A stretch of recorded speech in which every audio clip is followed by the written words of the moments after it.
விசால குட்டி. ஆ விசர்க்குதா? ம்.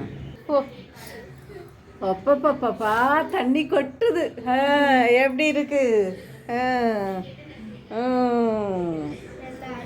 பார்த்தீங்கன்னா நாட்டு சக்கரை கொஞ்சமாக போட்டிருக்கேன். ஏன்னா கஷாயம் வந்து ரொம்ப கசப்பாக இருக்கும், அதுக்காக.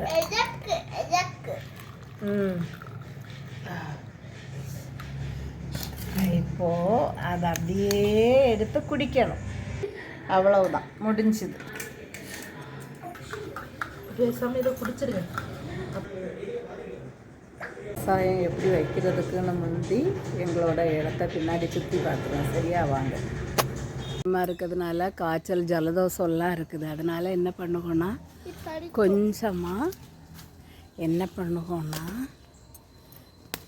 பப்பாளி இலை பறிச்சாச்சு. பப்பாளி இலையா? ஆமாம், ரொம்ப இலை. பார்த்தீங்களா, பிரியாணிக்கெல்லாம் யூஸ் பண்ணுவாங்க. எங்களோட தோட்டத்தை பாருங்கள். இப்போ நாங்கள் என்ன பண்ண போகிறோன்னா வேப்பிலை பறிக்க போகிறோம். கஷாயம் வைக்கிறதுக்கு வேப்பிலை. பாருங்கள். அப்புறம் எரிக்கிறதுக்கு இந்த மட்டையை எடுக்க போகிறேன். பாருங்கள். எல்லா கஷாயத்துக்கு தேவைப்படும் பாட்டில்.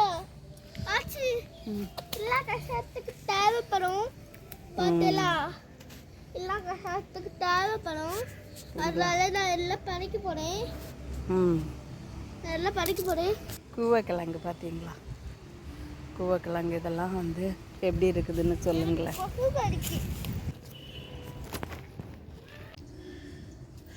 பார்த்தீங்களா, மா இலை செடி எல்லாம் எப்படி இருக்குதுன்னு பாருங்கள். இது வந்து ஒரு கீரை. இந்த கீரையை பார்த்துருக்கீங்களா?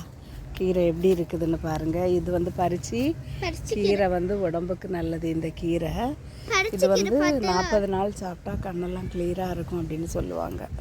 பார்த்தீங்களா எப்படி இருக்குது பாருங்கள். இந்த வீட்டு பின்னாடி கஷாயத்துக்கு எல்லாம் பறிச்சுட்டேன். கஷாயம் வைக்கிறதுக்கெல்லாம் பறிச்சுட்டேன்.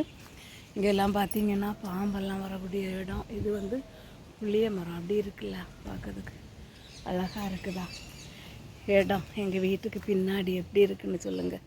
கஷாயம் வைக்க பறிக்க வந்தேன். என்னோடய மகளுக்கு வந்து ரொம்ப உடம்புக்கு முடியலை, ஜலதோஷம்லாம் இருக்கிறதுனால என்னென்னா சரி கஷாயம் வச்சு கொடுக்கலாமே, காய்ச்சல் இருக்குது, இருமல் இருக்குது அப்படின்னு சொல்லிட்டு வந்தேன். கஷாயத்துக்கு எல்லாமே பறிச்சிட்டேன். பார்த்தீங்களா?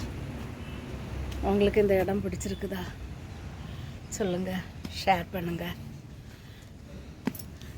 கேட் அப்புறம் இதை சுற்றி அப்படியே எங்களோட வீடு பாருங்களா.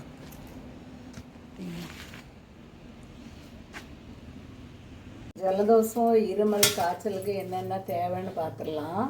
இப்போ வந்து தண்ணி எடுத்து வச்சாச்சு. அப்புறம் என்னென்னா கிராம்பு எடுத்து வச்சுருக்கேன். அப்புறம் கிராம்பு போட்டாச்சு. இது வந்து ஓமம் வந்து ஜலதோஷத்துக்கெல்லாம் ரொம்ப நல்லது. குப்பைமேனி பார்த்தீங்களா? குப்பைமேனி, பப்பாளி இலை, வேப்பிலை,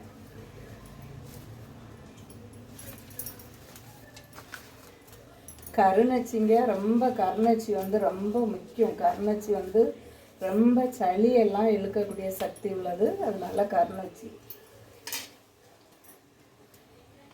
கற்பூர இலை பார்த்துருக்கீங்களா? அது கற்பூர இலை. அப்புறம் வந்து துளசி இலை. இதுவும் சளிக்கெல்லாம் ரொம்ப நல்லது.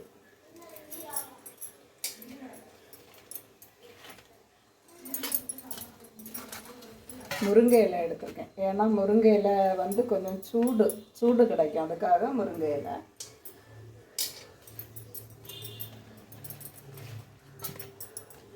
இது வந்து கொய்யா இலை பார்த்துக்கோங்க. கொய்யா இலை.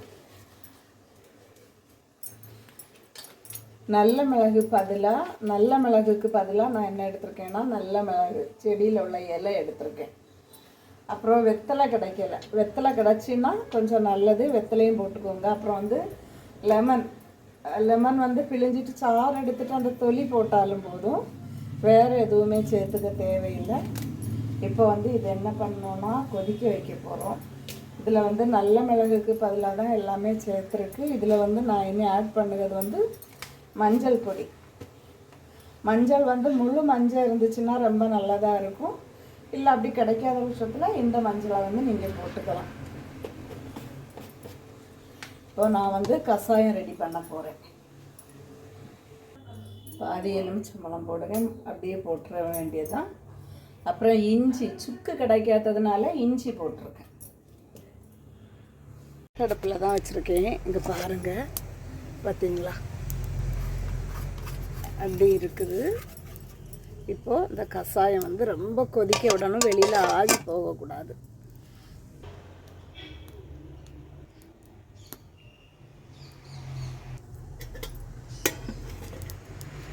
கஷாயம் வந்து அப்படியே கொதிச்சிடுச்சு பாருங்க.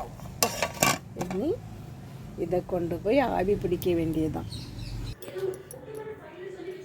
பிடிக்கிறதுக்கு ஓகே ஆயிட்டு. பார்த்துக்கோங்க, ஆவி பிடிக்கிறதுக்கு இருக்க ஆளை பார்த்துக்கோங்க. இங்கே பார்த்துக்கோங்க, நல்லா பார்த்துக்கோங்க.